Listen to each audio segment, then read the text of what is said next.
The beginnings of the Duesenberg brothers, German-born brothers, Frederick and August Duesenberg, arrived in the United States in 1885, and by 1890 had organized the production of racing motorcycles with engines of their own design.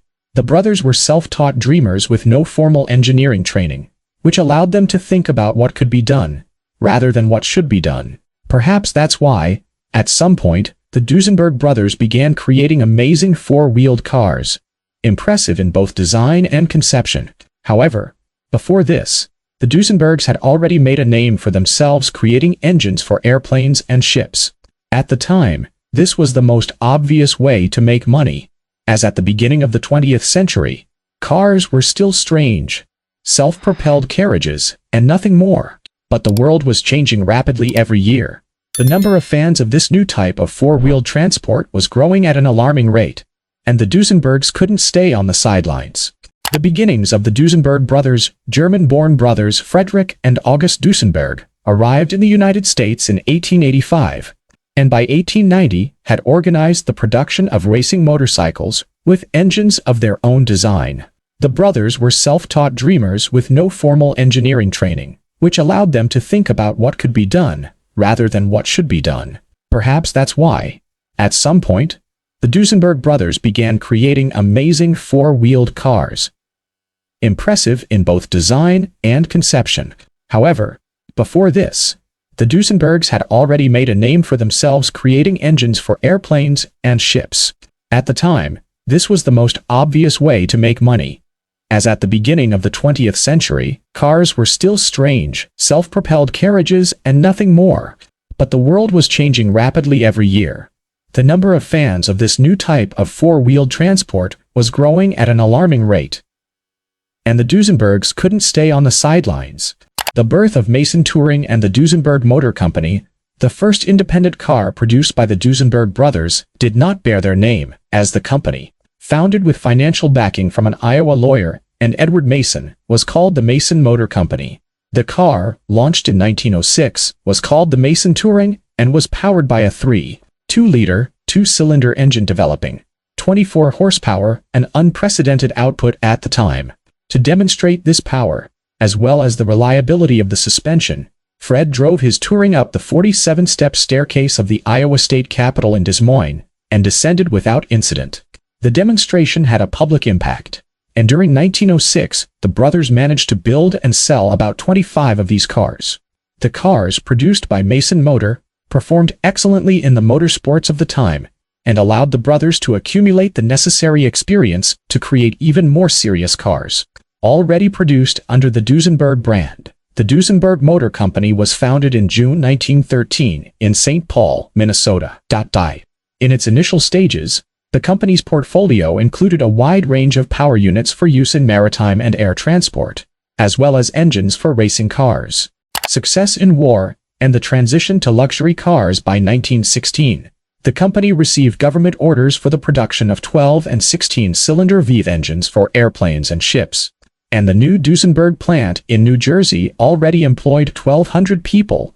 It was during this period that the brothers developed the first prototype of their famous straight-8 engine with a single overhead camshaft, and automobile production became the Duesenberg Motor Company's primary area of activity. The brothers soon sold their share of the New Jersey plant and founded a new factory in Indianapolis, located a few miles from the Indianapolis Speedway. The Duesenberg Company was split into two parts.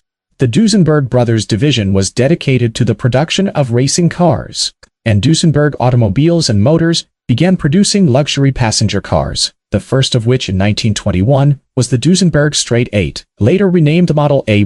It was equipped with a Straight 8 engine 3 years before Packard introduced a similar engine design, and the Model A's innovative four-wheel hydraulic brakes debuted 4 years before Chrysler's and became a first in the American automobile industry.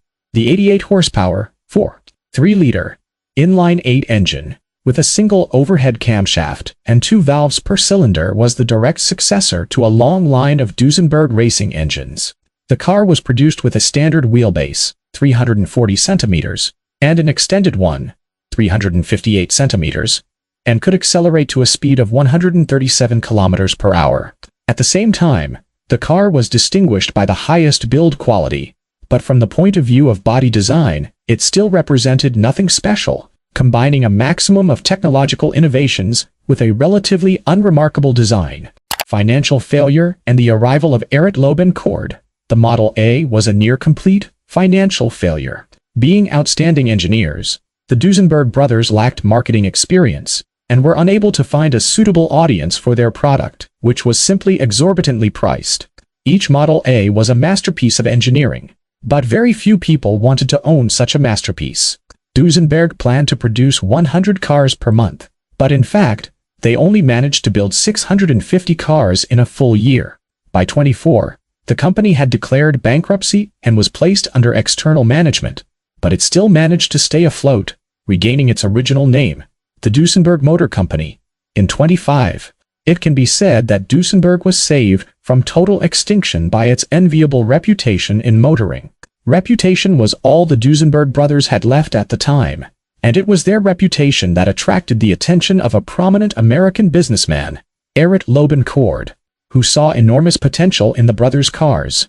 Cord became the owner of the Duesenberg Motor Company in October 1926. The brothers were given a second chance. They had money and experienced salespeople at their disposal, and the Duesenbergs began implementing Cord's essentially simple plan to produce the fastest, highest quality, and most luxurious cars in the world. The birth of the iconic Duesenberg Model J. Shortly before Cord appeared on the scene, the Duesenberg brothers introduced their second production car, the Model X. It was actually a heavily modified version of the Model A, with a lengthened chassis and a modified engine that already developed 100 horsepower. But Cord needed something more, much more. With only 13 Model X's built, the brothers focused on developing a new model that would surpass European luxury cars like Rolls-Royce or Hispano-Suiza in every way.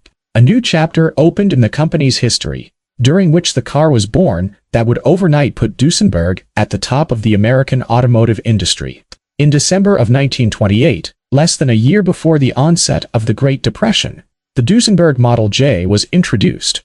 The most technologically advanced, and perhaps the most beautiful pre-war car in the United States. Modern collectors say about it, "You'll never pay too much for a Duesenberg, you'll only pay too soon." Every external element of this enormous car, over 5 meters long, every detail of the bodywork, looked as if Michelangelo himself had worked on it.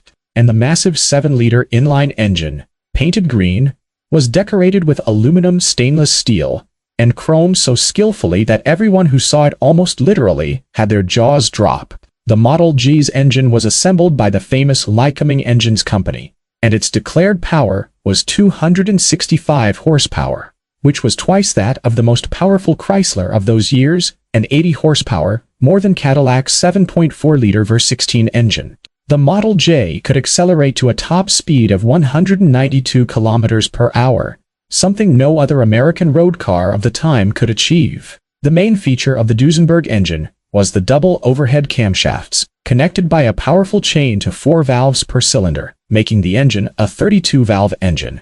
Astronomical prices and special versions, given its superior performance and build quality. The Model J had an obscenely high price tag, while the Model A, with which the Duesenbergs started, cost $6.50 The Model J chassis alone cost $8.05, and the body, assembled separately for each customer, could raise the car's price to $13,000, or even $19,000.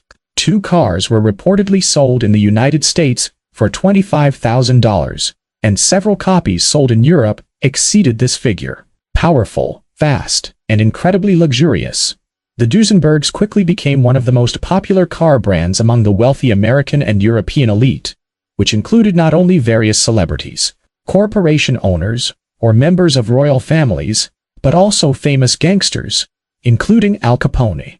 The advertising slogans of that period befitted the brand's status.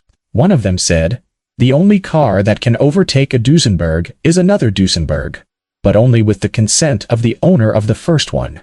To make these words completely consistent with reality, the company began building even more powerful versions of the Model J. Thus, in May 1932, the Model SJ version debuted, with an engine rated at 320 horsepower, thanks to the presence of a supercharger. The top speed of such cars reached 217 kilometers per hour. The car reached the first 100 in about 8.5 seconds. And the Duesenberg, which weighed between 2 and 2.5 tons, needed about 17 seconds to accelerate to 160. And this at a time when most modern cars of the time could not accelerate to 160 at all.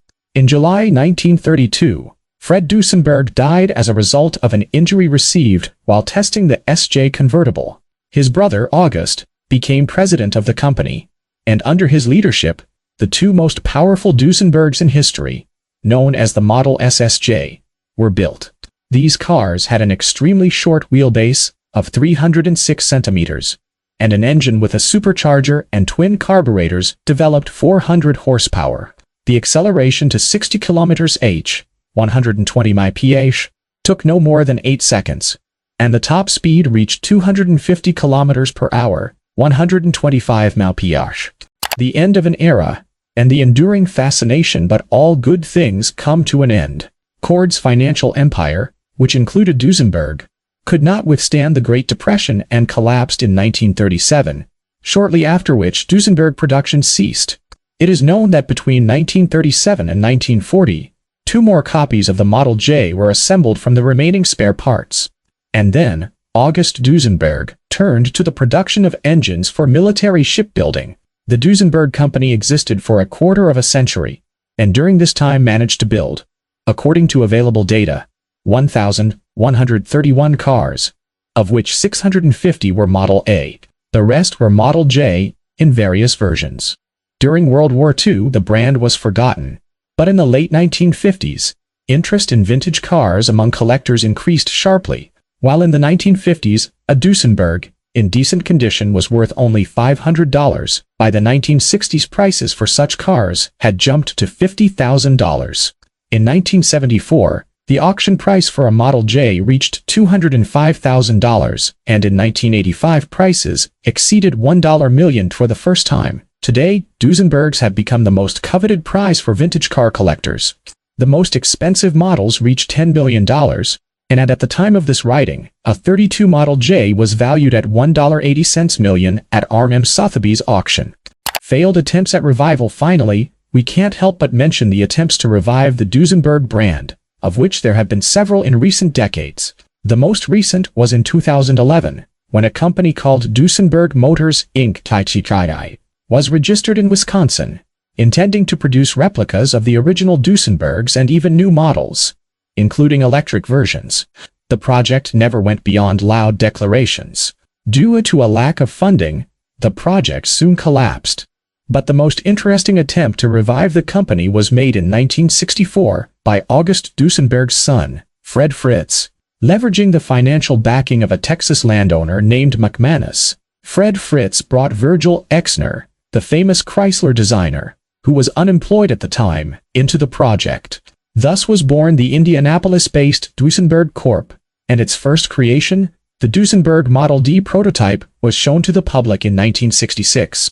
The car was conceived as a super-luxury sedan with a 122-inch wheelbase, a 300-horsepower aluminum Vate engine, and an expected price of up to $10,000. Fritz's plans were ambitious. He hoped to produce between 200 and 1,000 Model DS per year for at least 10 years. The actual prototype was based on a Chrysler chassis with a 7.2-liter engine producing 350 horsepower. The model's wheelbase was 122 inches, 348 centimeters, and the overall body length was 21.5 inches, 6 meters. But the newly formed Duesenberg Corporation was unable to go beyond the production of a single prototype. The money allocated by McManus quickly ran out, and a new investor could not be found. August Duesenberg's son was unable to revive his father's company, but a new generation of the clan was growing, and 10 years later, the great-nephews of the company's founders, brothers Harlan and Kenneth Duesenberg, took over the business.